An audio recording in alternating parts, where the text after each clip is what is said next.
Welcome to Wisconsin Capital Management's Beyond the Balance Sheet, the podcast where inspiring stories meet thoughtful financial insight. I'm Aaron Carreno, the host with my co-hosts right here, Nathan Plumb from Wisconsin Capital Management. And today we're joined by Patrick Johnson, who's the owner of Johnson Tractor, a company that has become one of the most recognized names in agricultural and equipment sales throughout Wisconsin and beyond. And Patrick, welcome to the show today. Thanks. Great to be here. Excited for the conversation. Yeah, absolutely. So, Patrick, family business, family story. When it comes to your legacy, what comes to mind? We're Johnson Tractor. My grandpa started it way back in, I believe, the 50s after he got out of Korea. So we've been in the business for quite some time. It's just been as far as legacy and everything, it's a heavy question off the bat, but it's good to we're real proud to have been part of the same agricultural communities in Wisconsin in Northern Illinois now for many years, and hope to continue that long into the future.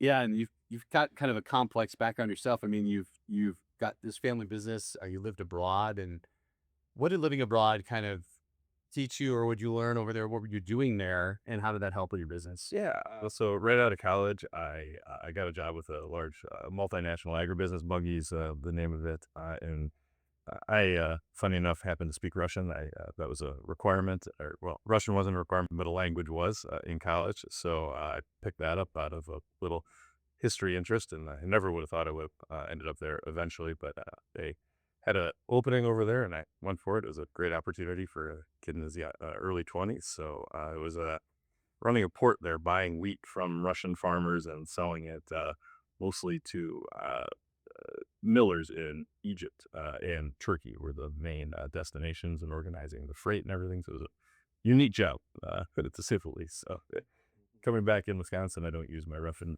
very much, but it was just the problem solving and everything. Obviously, it was a great experience, and I'm very happy to have had. And just from a financial tie-in, one way to save for education is through a what's called a 529 plan. So the 529 is a specific IRS code that's referencing. So I did come up with that beautiful name, but it's a nice way to if you can save a little bit extra for your education, because especially when you're young and in college, you really need to invest in yourself.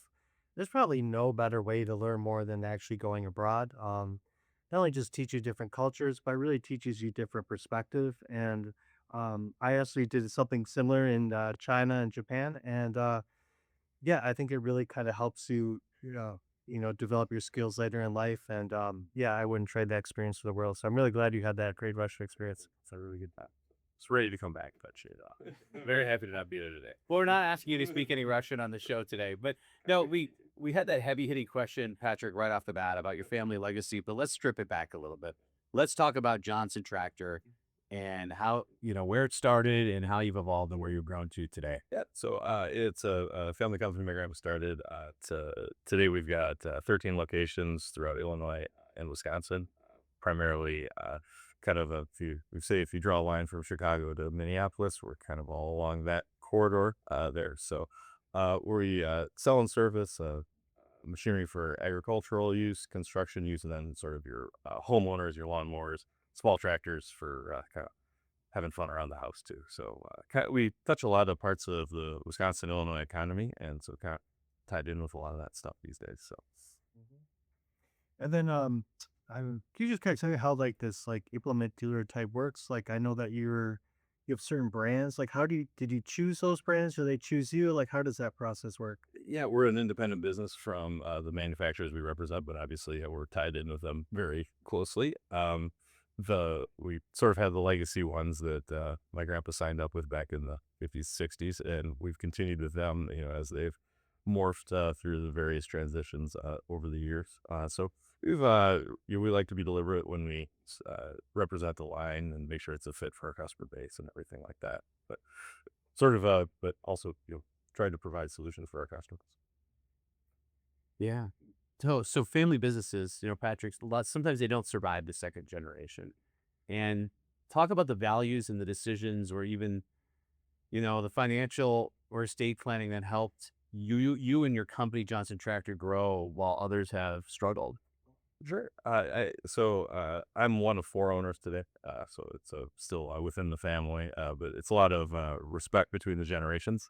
We're fortunate enough that we were able to uh, start the transition process from a financial standpoint, where it's both fair to the achievements that happened prior to me, but also haven't put us in a position where we're unable to grow further. We're very proud that the conservatism has been there, and put us in a stable place to endure for 10 years to come.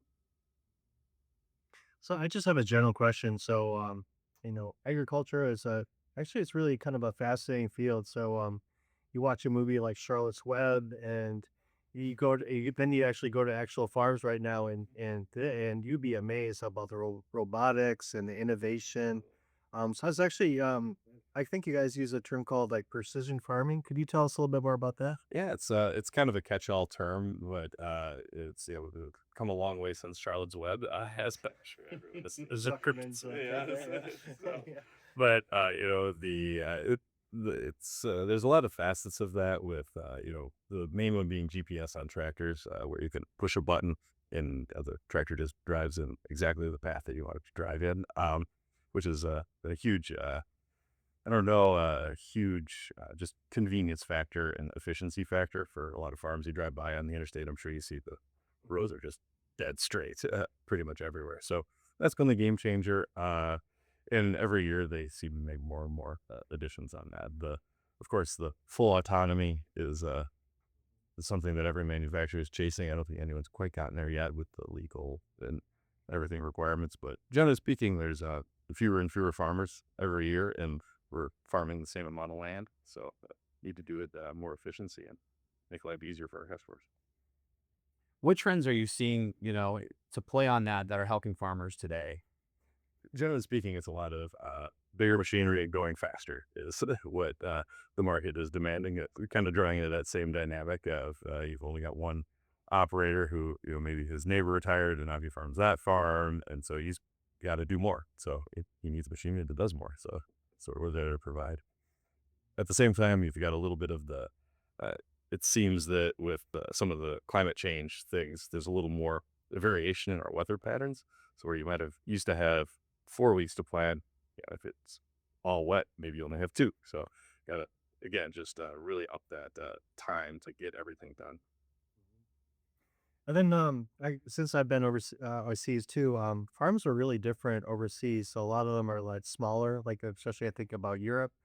Here we allow big corporate farms. So, is there, so if I had a implement dealer in, Holland, how would it be different from what you have here in Wisconsin? Be pretty similar, and the most of our customers are family farms too. Whether they're set up as a corporation or not. I don't know what the legal structure is, that they'll get into a partnership or whatever, but it's pretty much all families still in Wisconsin. I don't really know about the California, vegetables and anything like that, but in the Midwest, it's still pretty family owned and pretty similar, I think, to the European farms too. What leadership lessons, Patrick, have they've had the greatest impact on your decision making? And what are you continuing to learn as you continue in your career? Learn every day, as I'm sure everyone does on the job. But I'm very fortunate to work with my father and uncle. Still, they're still involved in the business, and they give a lot of guidance. We have a CEO as well who's worked with us for many years. So I work for him, and he gets the guardrails here and provides a lot of guidance and everything. There's just having a lot of mentors to look to. It's always a great thing for anyone with leadership. What surprises have you encountered or endured, that are adjacent to running a business where you're like, I didn't think I had to necessarily need to learn how to do this, and now I'm figuring it out right now? I just remember that the one that comes to mind is the one of my first months back when I was at one of our locations, and I had been working a corporate job, and I have a degree in economics, and one of our employees comes and says, "Hey, the roof is leaking."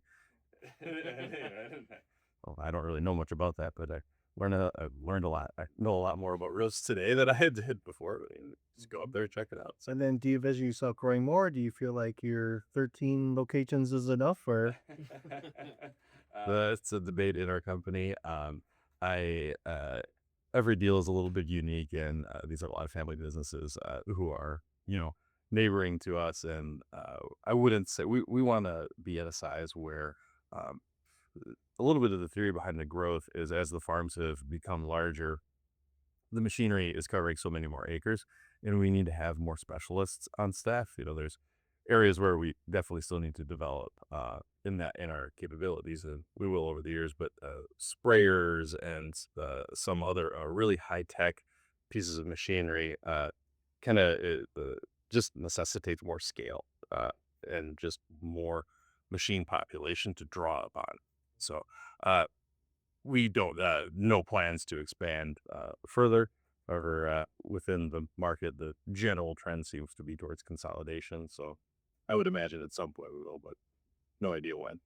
And in your precision farming, are you using drones at all, or are you starting to We use? started a little bit. We do sell drones for spray. That's it's that technology started, and it's really taken off in some of our areas that are very hilly, and it's very difficult to get a sprayer in the big flat wide open plains of southern Wisconsin, northern Illinois. It's still better to have a diesel engine behind something. Mhm. Very cool. What's one of your best leadership lessons that you've learned so far? Oh, probably just communicate, communicate, communicate. Always over explain. It always seems that telling someone to do something is one thing, but if you explain the why behind it, things seem to go a lot further with that. So that would be my main tip. What when future generations look back at Johnson Tractor or work with Johnson Tractor, what do you hope they remember most, and what do you hope that they appreciate about doing business with you? I hope that I'm very proud that we've got a lot of employees that I've known my entire life, and multiple generations working for us, and we've been involved with these communities. So I just and agriculture is one of those things where it's simultaneously a profession and also a way of life. And I'm just very happy that we're able to play this role in the communities that we serve. And I hope they enjoy doing business with us. It made their lives a little bit easier. That's wonderful. Anything else you'd like to add, Nathan? Or Should we ask like a fun fact? yeah, I could ask something fun. Like So, if you mind a personal question, Rachel likes to ask her questions. What's a fun fact that people might not know about you? So I'm not sure if you want to, what you want to share. Um, I'm probably my one fun fact. I'm fairly uncoordinated, but my biggest passion would be salt and water skiing. So I really like to do that and get out there, and that's kind of my about the only place that I am coordinated. All right. So be careful around the lake. You might. That's right. That's right. yeah, Patrick, for having me. Thank you so much for joining us and sharing your story today. And thank you for listening to Beyond the Balance Sheet. And if you enjoyed today's conversation and would like to be a guest, visit us at wiscap.com and send us a message. And until next time, on behalf of Nathan Plumb and Wisconsin Capital Management, remember that every business, every investment, and every financial decision is a story worth telling. And thank you for watching and thank you for listening.